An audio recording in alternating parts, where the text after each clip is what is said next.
Chez un hypersensible, tout est important pour le cerveau. On reçoit tout un tas d'infos. Et si tu ne les tries pas, bah, ça te perturbe en fait. Donc il y a un entraînement physique, presque j'ai envie de dire, physique, mental, émotionnel, pour gérer ça. Quand tu n'es pas entraîné, ça t'épuise.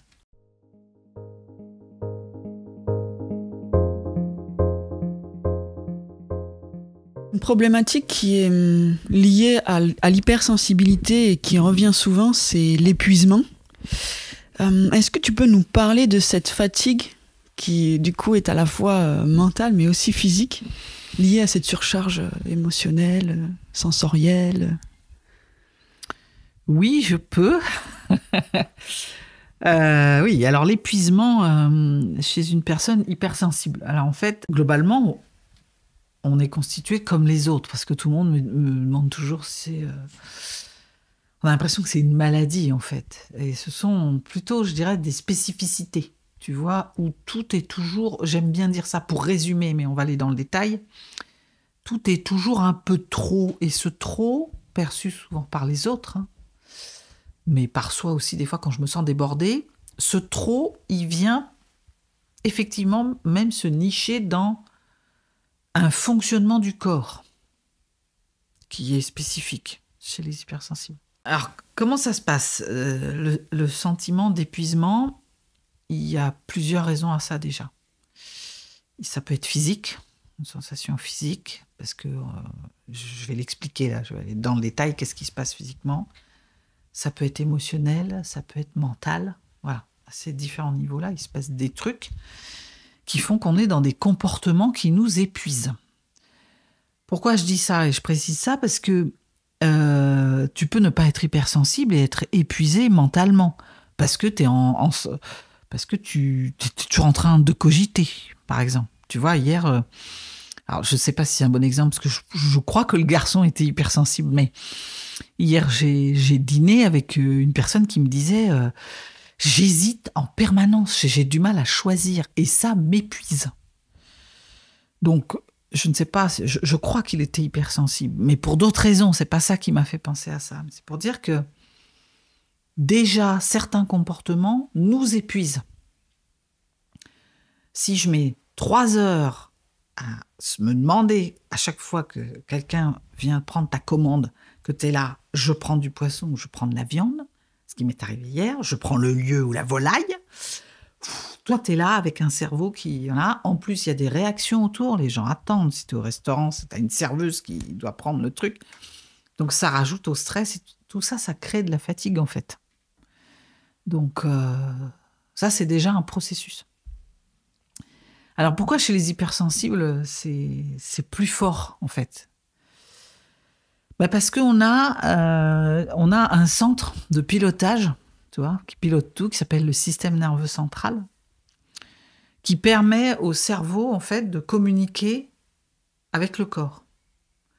Donc, en fait, imagine, le cerveau, c'est comme, si je fais le parallèle avec l'aéroport, tu as la tour de contrôle, hein, qui regarde tous les écrans, tout ce qui se passe, les voyants, les machins, et ensuite qui envoie aux avions qui sont en vol, au sol, décollés, pistes, machin et tout.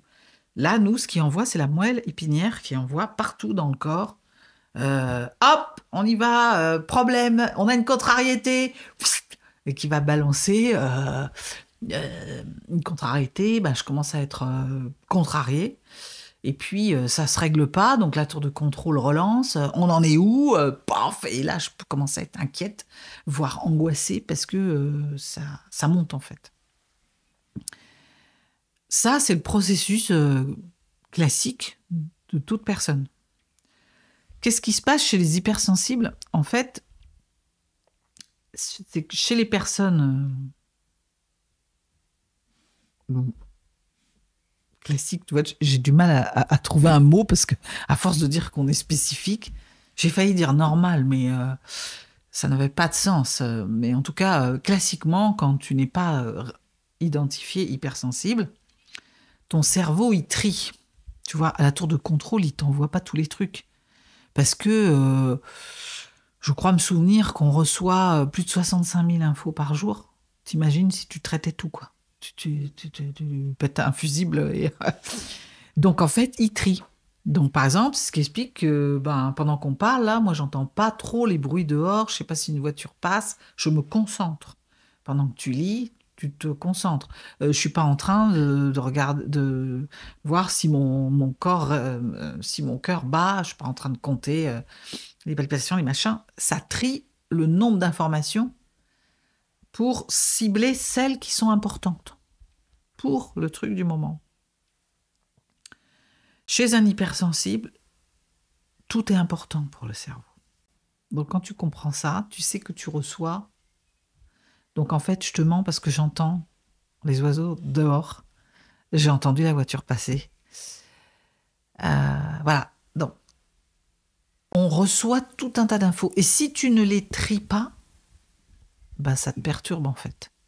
Donc ce qu'on va travailler quand on se fait accompagner là-dessus, c'est que moi j'entends, mais tu vois, je suis quand même détendue, je peux quand même te parler, parce que je gère en fait ces informations, mine de rien, même si le cerveau me les envoie en disant c'est important, t'as vu les oiseaux, c'est important, t'as vu machin, t'as vu il y a le frigo qui fait ci, et tiens, il faut que je pense à la liste de courses tout à l'heure, et machin, mine de rien, ça se range quand même très vite dans mon cerveau, parce que j'ai appris à savoir le mettre. Voilà, quand tu sais pas, t'as tout qui arrive.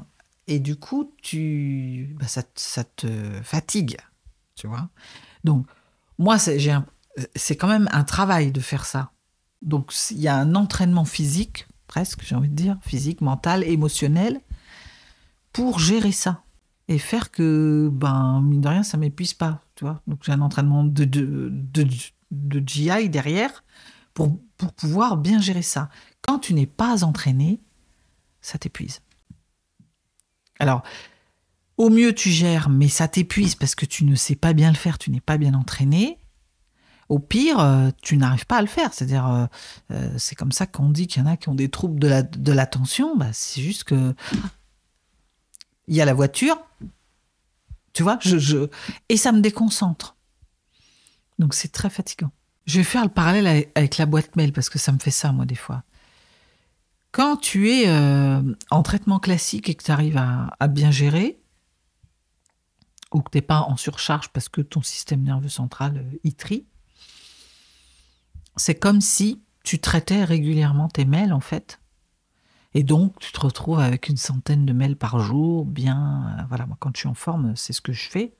Pof, pof, et je mets dans la corbeille les spams, machin, et je me retrouve avec, à la fin, il me reste plus qu'une cinquantaine de mails. Quand tu ne tries pas, tu imagines que tu n'arrives pas à trier ta boîte mail, et tu te retrouves avec 300, 400, 500, 600, 1500 mails. Moi, j'avais 3000 mails il n'y a pas longtemps, parce que j'arrivais plus à trier. Donc, ça fait ça. Donc, du coup, t'es en surcharge émotionnelle, énergétique, mentale. Il y a tout qui est en trop. Tu vois, c'est comme le trop-plein qui se ferait pas je pense au lavabo. Je donne plein d'exemples pour essayer de comprendre comment ça marche. Du coup, à un moment donné, ça va déborder. Et tout, quand tu es là-dedans, tout est sujet tout est sensible, en fait. Tu vois, parce que comme tu es en train de trier, comme tu es un peu il y a le fusible qui va, tu vois, ça va bientôt disjoncter. Tu vois, là, j'ai la lumière dans l'œil. Ça va, là, parce que je suis détendue.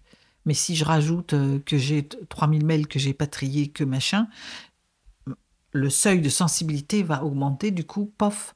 Tu vois, là, il n'y a pas de tri et je me prends le néon dans la figure. Les bruits deviennent compliqués. Même un collègue ou quelqu'un qui parle à côté, qui parle fort. Il y a la cacophonie. Moi, quand je rentre dans certains cafés, des fois, je ressors tout de suite parce que c'est pas possible. Mais ce qu'il faut comprendre et que les gens ont des fois du mal à comprendre, c'est que il peut y avoir une personne là, qui parle à côté et que ça m'épuise. Parce qu'elle a juste un petit ton un peu plus machin, ou elle emploie des mots qui sont pas dans mon vocabulaire, donc je suis obligée parce que ça fait une surcharge, ça fait un truc en plus à gérer. Ça vient s'accumuler. Donc, tout est sujet à le moindre truc en plus vient exploser. Donc, c'est ce qui fait qu'on a un système nerveux central qui est en surchauffe, en fait, qui est en train de lutter pour, comme il trie pas, pour traiter et envoyer toutes les informations. Donc, c'est ça qui va causer de la fatigue. Toi, t'imagines, tu es en train de lutter en permanence. Tu fais du karaté, je crois. Et t'imagines, tu as un combat sans fin qui s'arrête jamais et tu as 15 000 adversaires avec du bruit, des lumières.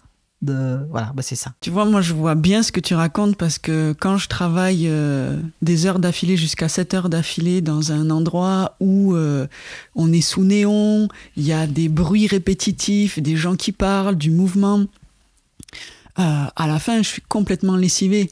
Et j'ai trouvé un truc, justement, je vais me mettre en nature. Des fois, je m'assois juste dans l'herbe pendant 10 minutes et je suis rechargée. Je peux repartir. C'est comme si la nature avait nettoyé cette surcharge. Ou inversement, tu disais oui pour le karaté. Si après cette journée-là, je vais faire du sport, tout change à l'intérieur de mon corps. Ça me réénergise, en fait. Tu vois ? Et je ne sais pas pourquoi ça fait ça, mais en tout cas, ça fonctionne. Ça rejoint En fait, il n'y a pas beaucoup de solutions, si ce n'est une fois que tu es dedans, si tu as vécu un moment comme ça, c'est un temps de ressourcement. Donc tout ce qui va te faire du bien, te mettre au calme, couper un peu, puisque les bruits sont envahissants, tu te mets au calme sonore, au calme visuel, tout ce qui est nature, oui, se ressourcer par rapport à la nature, c'est excellent. Si c'est pendant, tu peux aussi des fois, tu coupes. Moi, des fois, même si je suis en plein de trucs, je vais prendre une grande respiration. Tu peux essayer Alors des fois, après, tu peux essayer de dealer aussi, peut-être d'atténuer certains néons, tout ça. Mais je vois, par exemple, quand je conduis, je peux pas demander aux autres d'éteindre leur lumière, sauf quand c'est les pleins phares et que ça m'agace. Mais ce que je fais des fois, il m'est arrivé de m'arrêter, de conduire, de me foutre sur le côté, de fermer tout et de faire une pause sensorielle pour diminuer un petit peu la pression.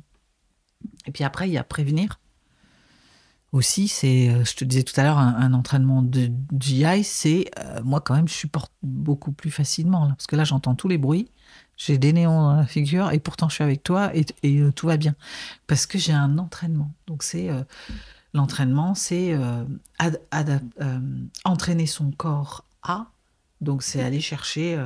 voilà, moi maintenant, je marche tous les jours en forêt. Je me rends compte que ça me fait du bien. Ça me donne comme une immunité sensorielle. Je ne saurais pas te l'expliquer plus que ça pour l'instant. Mais qui permet de gérer après. Et que mon seuil, j'étais à un barbecue hier soir. Ça riait, machinait. Ça fait longtemps que je n'ai pas fait une grosse sortie avec plein de bruit et tout. Et en fait, j'ai bien géré. Donc, il y a quelque chose qui dit aussi qu'on peut s'équiper, quoi. Ça m'occasionne une réflexion, c'est que quand je sens que je m'épuise dans cet environnement, j'ai trouvé le truc aussi de chanter un peu et de danser. Ça me fait penser à ta dernière vidéo quand tu disais que tout se passe dans le corps. Et c'est vrai, hein, quand on change un peu sa position, quand on se bouge un petit peu ou quoi, il y a autre chose qui circule, il y a quelque chose qui vient s'atténuer. Et ça évite de laisser s'installer quelque chose de très désagréable aussi, je trouve. C'est ce que j'expliquais dans la vidéo d'hier, c'est que le système nerveux central, il est dans le cerveau. Donc, c'est plutôt la tête. C'est la tour de contrôle. Et qu'il envoie au corps. Mais il y a un moment où le corps peut piloter tout seul. Alors, hier, je parlais plutôt du mauvais côté de cette histoire-là, parce que j'étais en boucle. Mais si le corps prend des habitudes saines de « je gère, t'inquiète pas, tout va bien par rapport à ce que tu vas avoir comme bruit, comme luminosité et tout », c'est intéressant. Donc quand tu mets du mouvement dans le corps, en fait, tu changes le centre de pilotage. Et c'est le corps qui envoie au cerveau que tout va bien. Et le cerveau peut s'apaiser, même en tant qu'hypersensible, en fait. Donc c'est plutôt, j'aurais envie de dire, oui, allez-y les gars, quoi.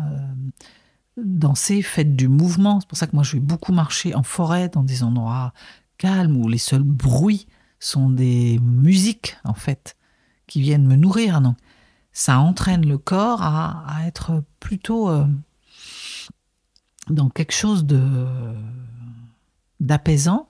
Et vu la puissance du cerveau, tu peux même, quand tu es en plein chaos, te revisualiser ta marche en forêt. Ça a cette puissance que le cerveau, ne faisant pas de différence entre ce qui est réel de ce qui est imaginaire, lui, l'impression qu'il y est, il va te balancer les sensations. Donc, pof, ça peut calmer la tour de contrôle en 2 secondes, quoi.